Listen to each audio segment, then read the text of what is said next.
I'm here today with Dave Lombardo to talk about his debut solo record, Rites of Percussion, out May 5th. Thank you very much for taking the time to coming on the channel to talk to me. How are you doing today? I'm well. I'm doing really good. Just doing a bunch of research here. Uh, on some titles. Just always staying busy. So before we talk about this album, the first question I have to ask you is, what inspired you to pick up the drumsticks, and who were your biggest influences that drove you to that decision? I think uh, uh, my upbringing, where I was born, the correlation between percussion and religion. Uh, I believe a combination of everything that uh, uh, drums stand for. I think um, I that's the reason I picked it up. It was just it was part of my life. It was part of my culture. My second oldest brother. I saw my brother Danny play drums when I was at really young age, and because it was part of the family, and the Cuban culture, I feel that I was drawn to that. Um, so it was, I think it was a combination of things. There really wasn't one particular person or situation that drew me to drums. Going now, moving into this record, I came in expecting a solo drum album. It's a lot more than just a drum album, wouldn't you say? I would, but it's difficult to title or categorize something that falls into uh, in such an avant-garde placement in music. So it's difficult to summarize it. I think what I hear the most is very cinematic, and in a way, that was what I wanted to convey in this project. Were these songs that you had been working on for a very long time, or No, when you had the time to do the record, then you worked on these songs? no. When I had time to work on the record, I, that's when all this music came up. So very specific. Did you have anyone around you that you used a little bit as a sounding board? Because when you're working on a band, you're working with a bunch of different dudes. When you're doing a solo work and this is just a representation of who you are, it's a little bit more personal. But did you have anybody around you that you used as a sounding board? Not really. I mean, I played it for my wife, That's a good sounding but board. yeah, but it was my own vision, and it was my, you know, it was all under my direction, and ultimately, all the choices, whether they were sound or rhythmic, um, presentation, it was all through me. Were you inspired? You talked about being a very theatrical, cinematic, I think is the word they use, very cinematic record in terms of the sound that it has. Were you inspired by, things that you've seen, places that you've been to in your life, or is there also a little bit of where you would like to go in the future represented on this record? There definitely is uh, a place where I want to go in the future with this record. This is only the beginning. Um, I think it's a little bit of everything that I've musically consumed, and that has inspired me. Whether it was the drum solos of the great drummers of the past, like Ginger Baker and Bill Ward, and even Peter Criss from Kiss, Ian Pace from Deep Purple. all these drummers and Tito Puente, you know, a Latin jazz favorite of mine, um, and conga players and bata players, you know, from Cuba. I think it all comes from everything that I've absorbed, you know, throughout my career, and you know, put into one record. I have to go back to that to that cinematic word that you use, because to me this album had definitely that cinematic or even theatrical sound to it, but there was also a lot of, I would consider it tribal elements in the way the drum sound was coming across. Is that your roots coming through? Yes, absolutely. It's definitely my roots, but it was also the vision that I had for this record. It needed to be tribal. It needed to be, you know, very primitive. Primitive, yes. It had to be that way because um, my first introduction to I believe drums, you know, were very a very primitive, you know, source. They were, you know, conga players and bata players. At a very young age, I witnessed this, and I feel like it planted a seed inside of me somehow. And then with the added elements of uh, cinematic sounds, I feel it was able to propel the actual rhythms into more of a picture in one's mind. And those elements I think were needed to enhance what I was feeling and thinking. It made the album, in my humble opinion, more organic. It felt straight from the heart, almost like you didn't really write these songs, like you just sat at the drum kit, and how you felt is how you played, and that's how you recorded. Pretty much, pretty much. It was definitely from the heart. It wasn't, um, you know, it wasn't pen to paper, you know, script writing, um, you know, sitting there, you know, I'm going to write a drum solo today. It wasn't like that at all. It was, how did I feel today? You know, I feel like I have a drum pattern in my head. I'm going to go upstairs and I'm going to record it. Um, and then I would layer something else on top of that, and then build on top of that more and more until I had this body of work that I felt was solid and was a representation of what was going on in my mind at the time. And sometimes when I started something, it it's it started one way in my head, but then it developed into something greater than what I could have ever imagined.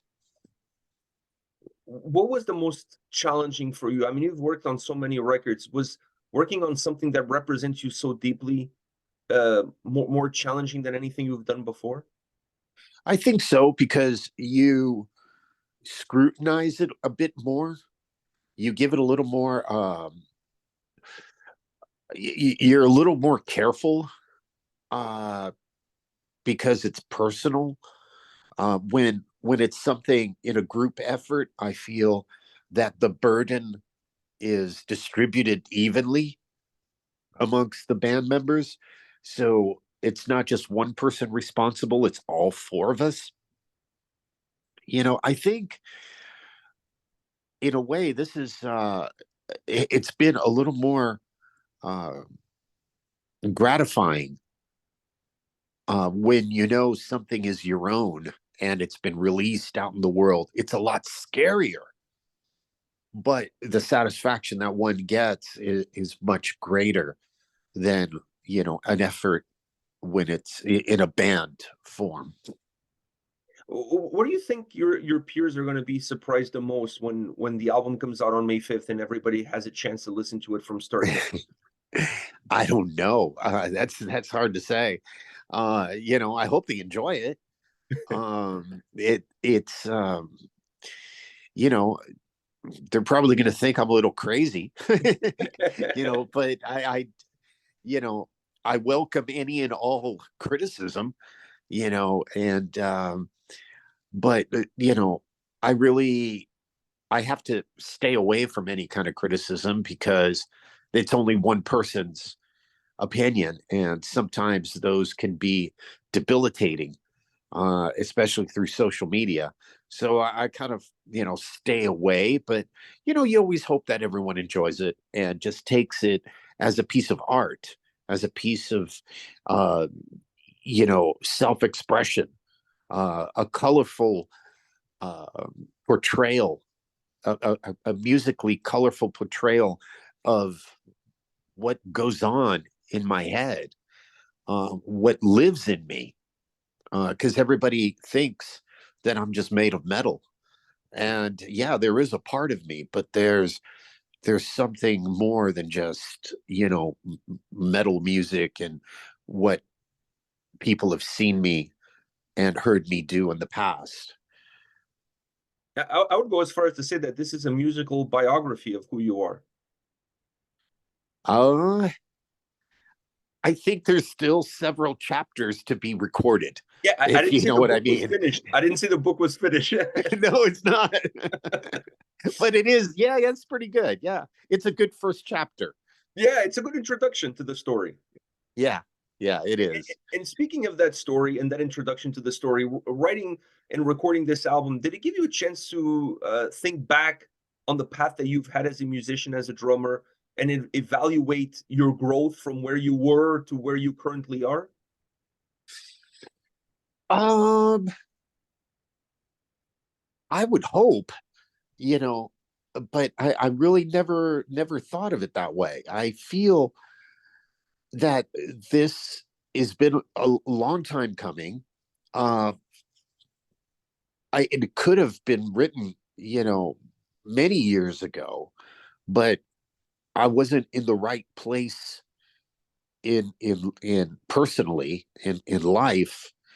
And I believe today and releasing it now is the perfect moment, because I've learned so much more and experienced so much more that I feel that those experiences have helped, uh, make and create this album and put it, you know, and put it out in the world.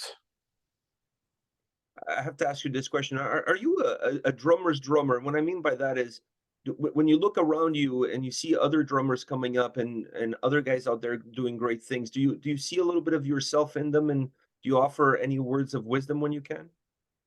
Uh, Not really, because what I see today is, um, I'm gonna try to word this as best as possible, As gentle as because possible. as gentle as possible, because I don't see what I see today is totally different than what I grew up with and how I see myself. Because what I see today is a lot of drummers videotaping themselves and not leaving enough room for mystique, not leaving enough room for collaboration with other musicians. It's almost, they're they're in a room, and what I've always said, I want to be a drummer that contributes to a band, um, and to music rather than sitting in a room and practicing what a teacher has taught me. And for me personally, the teachers were the albums that I picked up that I loved as a kid, and those were what shaped and created me as a drummer.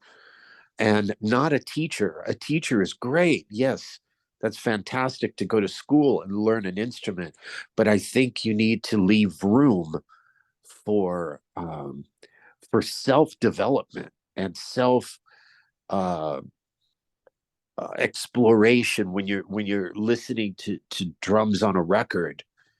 Um, you want those moments to inspire you, not so much what is taught in a book or taught, from a school or a teacher. I have one last question for you. You mentioned something in this last answer you gave me, in terms of the records that you worked on and what they meant for you. If you had to pick one album that you were a part of to listen to for the rest of your life, which one would you pick? Wow. It's a tough one, but Yeah, it's a tough one because it's a lot of records. Uh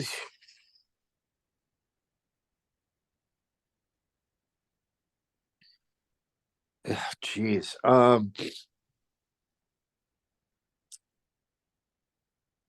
Yeah, and I don't know why this one came to mind, but I feel this one would be the most entertaining. if it came to mind, is the And right answer. pardon me, the first If one that came to mind is the right answer. Yeah, The most it was the most entertaining to listen to. It is it was the most exciting to perform, and I think it would be Suspended Animation by Phantomus wow. if I had to listen to that the rest of my life, because it has elements of everything that I'm capable of doing. I honestly don't think there was going to be a wrong answer to this question, but I think that that also helps define who you are and let the fans know a little bit more of maybe what chapter two will bring to us in the future of your audio biography. Audio biography, yes. That's awesome. That's a great title. But Uh, Dave, yeah. thank you very much for your time. I know you're super busy. You made this 45-year-old man happy beyond belief. I've been a fan of yours since my teens. So to Oh, sit here with wow. you today, to sit here with you today and talk to you about your music, about your solo record, you don't understand how happy you've made me and how fulfilled you've made me to be able to do this today. So from the bottom of my heart, I really want to thank you for taking the time. Wow. Well, thank you so much. Those are super kind words. And you've conducted an amazing interview. And congratulations. And, keep doing it because it was perfect. We'll talk again when that chapter two of your audio biography comes out. Okay, here we are. Oh, thank There you. you Hey. Honestly, I cannot put it into words how much it means for me to sit here with you today and talk about your record. And like I said, I've been a fan since I was 10 years old. Uh, Oh shit. Okay. one of my favorite drummers of all time, and I'm not a drummer, but I surely appreciate all the work that you've done throughout your career. So Well, I appreciate it. Thank you so much. thank Have a you. great Have a great weekend. All right, you too, man. See ya. Ciao.